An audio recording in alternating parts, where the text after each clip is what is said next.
एक नंबर सवाल है आपका, साइड मिरर के रूप में प्रयुक्त होता है। साइड मिरर के रूप में प्रयुक्त होता है। तो साइड मिरर के रूप में उत्तल दर्पण प्रयुक्त होता है। ऑप्शन नंबर बी सही उत्तर है। अगला सवाल लिखते हैं 2 नंबर, किसी माध्यम के अपवर्तनांक का मान होता है। ये आपका बोर्ड मॉडल का प्रश्न है और ये प्रश्न एग्जाम में बार बार पूछा जाता है। किसी माध्यम के अपवर्तनांक का मान होता है। तो किसी माध्यम के अपवर्तनांक का मान होता है साइन आई बटा साइन आर। आपको याद कर लेना है, साइन आई बटा साइन आर होता है। तो आप देख लीजिए ऑप्शन में कौन दिया है, तो ऑप्शन नंबर बी दिया है जो साइन आई बटा साइन आर, राइट आंसर हो जाएगा। अगला सवाल देखते हैं 3 नंबर, सरल सूक्ष्मदर्शी में किसका उपयोग होता है। ये भी सवाल एग्जाम में बार बार पूछा जाता है, बोर्ड मॉडल का प्रश्न है।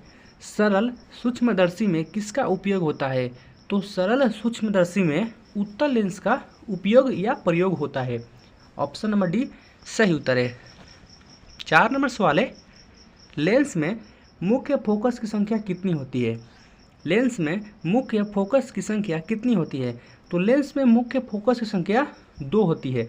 ऑप्शन नंबर ए सही उत्तर है। अगला सवाल देखते हैं 5 नंबर, प्रकाश की किरणें गमन करती है। प्रकाश की किरणें गमन करती है। तो प्रकाश की किरणें हमेशा सीधी रेखा में गमन करती है। ऑप्शन नंबर ए सही उत्तर है। अगला प्रश्न देखते हैं 6 नंबर, सर्च लाइट का परावर्तक सतह होता है। सर्च लाइट का परावर्तक सतह होता है। तो सर्च लाइट का परावर्तक सतह जो होता है वह अवतल होता है। तो अवतल आप देख लीजिए कौन नंबर ऑप्शन में है, ऑप्शन नंबर बी है इसका सही उत्तर। अगला सवाल देखते हैं 7 नंबर, दाढ़ी बनाने में किस प्रकार के दर्पण का उपयोग किया जाता है। ये भी प्रश्न आप एग्जाम में बार बार पूछा जाता है। दाढ़ी बनाने में किस प्रकार के दर्पण का उपयोग किया जाता है। तो दाढ़ी बनाने में अवतल दर्पण का प्रयोग या उपयोग किया जाता है। तो ऑप्शन नंबर सी सही उत्तर है। अगला प्रश्न देखते हैं 8 नंबर, प्रकाश के अपवर्तन के कितने नियम हैं। प्रकाश के अपवर्तन के कितने नियम हैं। तो प्रकाश के अपवर्तन के 2 नियम हैं। ऑप्शन नंबर बी सही उत्तर है। अगला सवाल देखते हैं 9 नंबर, विद्युत प्रतिरोध का मात्रक है। विद्युत प्रतिरोध का मात्रक है। तो विद्युत प्रतिरोध का मात्रक होता है ओम। ऑप्शन नंबर सी सही उत्तर है। 10 नंबर सवाल है, विद्युत धारा का ये सही मात्रक है। ये भी आपका बोर्ड मॉडल का प्रश्न है और ये भी प्रश्न एग्जाम में बार बार पूछा है। विद्युत धारा का ये सही मात्रक है। तो विद्युत धारा का ये सही मात्रक एम्पियर होता है। ऑप्शन नंबर डी सही उत्तर है। अगला सवाल देखते हैं 11 नंबर, विभवांतर का ये सही मात्रक क्या होता है। विभवांतर का ये सही मात्रक क्या होता है। तो विभवांतर का ये सही मात्रक होता है वोल्ट।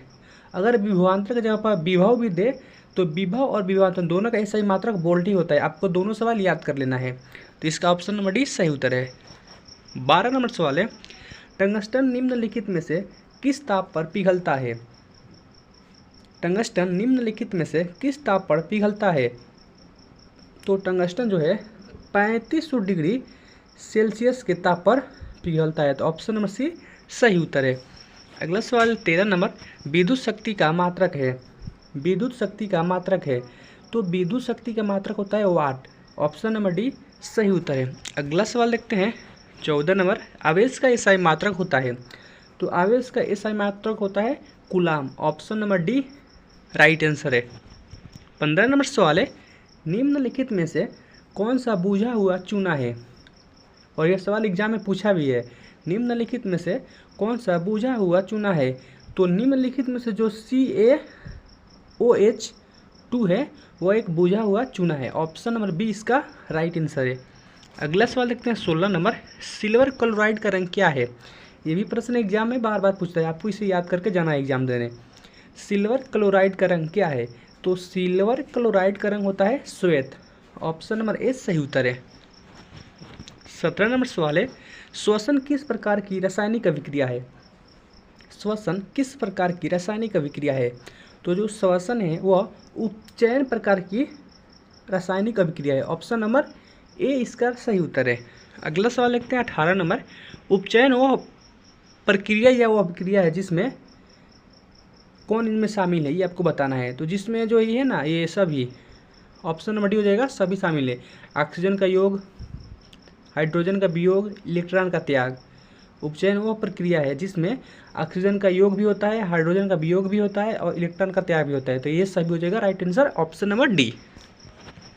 19 नंबर सवाल है, लोहे पर जंग लगने की क्रिया को क्या कहते हैं? लोहे पर जंग लगने की क्रिया को क्या कहते हैं? तो लोहे पर जंग लगने की क्रिया को कहते हैं संक्षारण। ऑप्शन नंबर ए सही उत्तर है। 20 नंबर सवाल है, आलू चिप्स की थैली में कौन सी गैस भरी रहती है? आलू चिप्स की थैली में कौन सी गैस भरी रहती है? तो जो आलू चिप्स की थैली होता है उनमें हीलियम नामक एक गैस भरी होती है। ऑप्शन नंबर सी सही उत्तर है। अगला सवाल देखते हैं 21 नंबर, दूध से दही बनना कैसा परिवर्तन है? दूध से दही बनना कैसा परिवर्तन है? तो दूध से दही बनना रासायनिक परिवर्तन है। ऑप्शन नंबर बी इसका राइट आंसर हो जाएगा। अगला सवाल देखते हैं 22 नंबर, पत्तियों में गैसों का आदान प्रदान कहाँ होता है?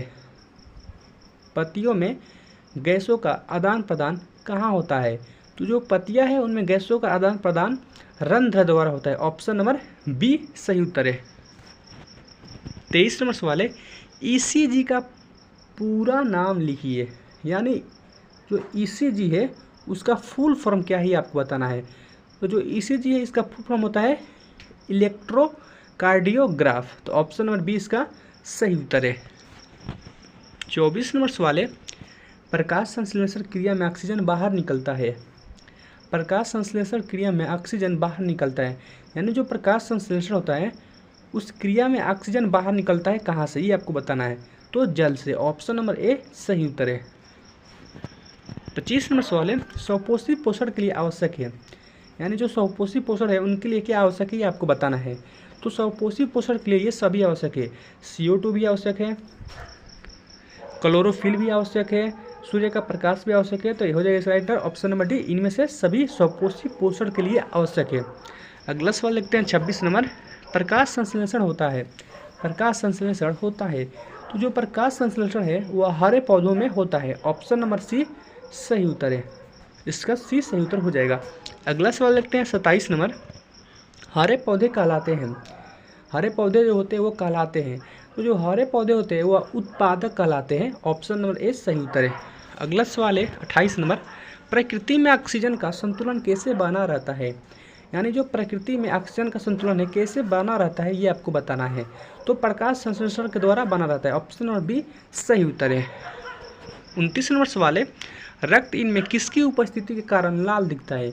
यानी जो रक्त है इनमें किसकी उपस्थिति के कारण लाल दिखता है ये आपको बताना है। तो जो रक्त होता है वो हीमोग्लोबिन के कारण लाल दिखता है। ऑप्शन नंबर बी सही उत्तर है। 30 नंबर सवाल है आपका, वायुमंडल में CO2 गैस की उपस्थिति है। वायुमंडल में CO2 गैस की उपस्थिति है। तो वायुमंडल में CO2 गैस की उपस्थिति है 0.03%। ऑप्शन नंबर सी सही उत्तर है। अगर आप चैनल पर पहली बार आए हैं चैनल को सब्सक्राइब कर ले, वीडियो को लाइक करें और शेयर करें ताकि दूसरे स्टूडेंट को भी हेल्प हो सके। मिलते हैं एक और नए वीडियो के साथ, तब तक के लिए जय हिंद, वंदे मातरम।